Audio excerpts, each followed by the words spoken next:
بسم اللہ الرحمن الرحیم۔ آج میں نے جس مسئلے پر بات کرنا ضروری سمجھا ہے وہ مسئلہ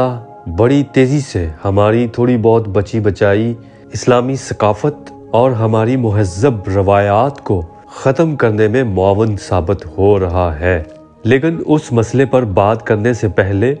یہ جان لینا یا یاد کر لینا آپ کے لیے نہایت ضروری ہے کہ ہمارا خالق و مالک اللہ ہی واحد ہمارا معبود ہے، جس کے ہر حکم پر اطاعت ہی اصل بندگی اور نجات کا ذریعہ ہے۔ دوسرا یہ کہ ہمارے اندر ایک ایسی اندیکھی مخلوق ہے جس کو قرآن پاک نے نفس امارہ کہا ہے۔ اس آیت کے مطابق نفس امارہ والی مخلوق ہمیں برائی کی طرف راغب کرتی ہے، جس کی اطاعت میں مسلمانوں کی اکثریت ہر وہ عمل کر رہی ہے جس کو ہمارے حقیقی دین نے منع کر رکھا ہے۔ یعنی لا علمی یا ہٹ درمی سے انسان اس نفس امارہ کو اپنا معبود بنا کر شرک خفی میں مبتلا ہو جاتا ہے۔ قرآن پاک کی اس آیت کی روح سے نبی کریم صلی اللہ علیہ وآلہ وسلم بھی روز محشر ایسے مشرکین کی وکالت نہیں کریں گے، مطلب ذمہ داری نہیں لیں گے جو خواہش نفس کو اپنا معبود بنائے ہر وہ عمل کر رہے ہیں جو باحیثیت مسلمان انہیں زیب نہیں دیتا۔ اب آئیں اصل مسئلے کی طرف، یعنی ایک ایسی خواہش نفس جو ہمارے اسلامی وطن پاکستان میں تیزی سے وائرل ہو رہی ہے۔ ابھی وضاحت جاری ہے، اس چینل کو سبسکرائب کر لیں اور وہ جانتے رہیں جو جاننا آپ کے لیے بہت ضروری ہے۔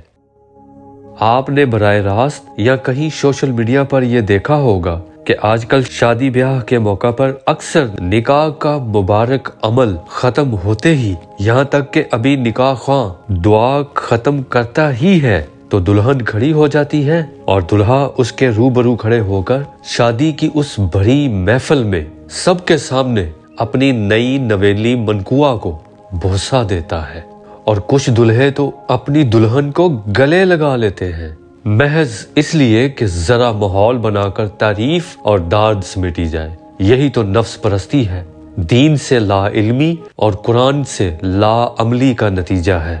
اس پر افسوسناک صورتحال ان کے بزرگوں کی خاموشی ہے۔ بے شک یہ عمل ان دونوں کے لیے جائز اور حلال ہے، مگر ان پر کچھ قرآنی تقاضے اور شرم و حیا کے اصول واجب ہیں جن کی یوں کھلے عام دھرجیاں اڑانا سراسر سنت رسول صلی اللہ علیہ وآلہ وسلم اور احکام دین کی مخالفت ہے۔ اس لیے کم از کم میں تو اس گھٹیا فیشن اور ایسے بیہودہ ٹرینڈز کو قابل مذمت سمجھتا ہوں۔ آپ کا مجھے پتہ نہیں،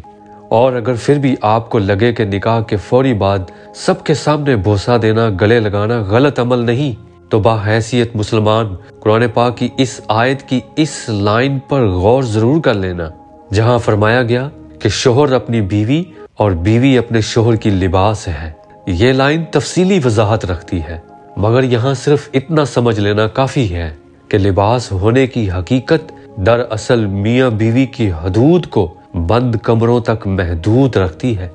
اور اس فیشن اور ٹرینڈ کی اور ساتھ ہی ساتھ فضول سے ویلنٹائن ڈے کی حوصلہ شکنی اس لیے بھی ضروری ہے کیونکہ یہ فیشن اور بیہودہ حرکات غیر مسلموں کی نقل ہیں، جن کی نقل، مشابہت یا پیروی اختیار کرنے سے نبی پاک صلی اللہ علیہ وآلہ وسلم نے اس حدیث کے مطابق منع فرمایا ہے۔ اور قرآن پاک کی اس آیت میں اللہ تعالیٰ نے بھی فرما دیا کہ تم نہ ہو جاؤ ان کی طرح جنہوں نے کفر اختیار کیا۔ خدارا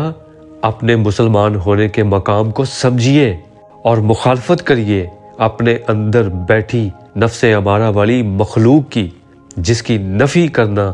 حقیقی بندگی ہے، نہ کہ اس کی پیروی اختیار کر کے معبود حقیقی کی مخالفت کی جائے، کیونکہ کل مر کر اس معبود کے روبرو پیش بھی ہونا ہے، اور آج یہاں جو کچھ کر رہے ہیں وہاں جا کر اس کا حساب بھی دینا ہے۔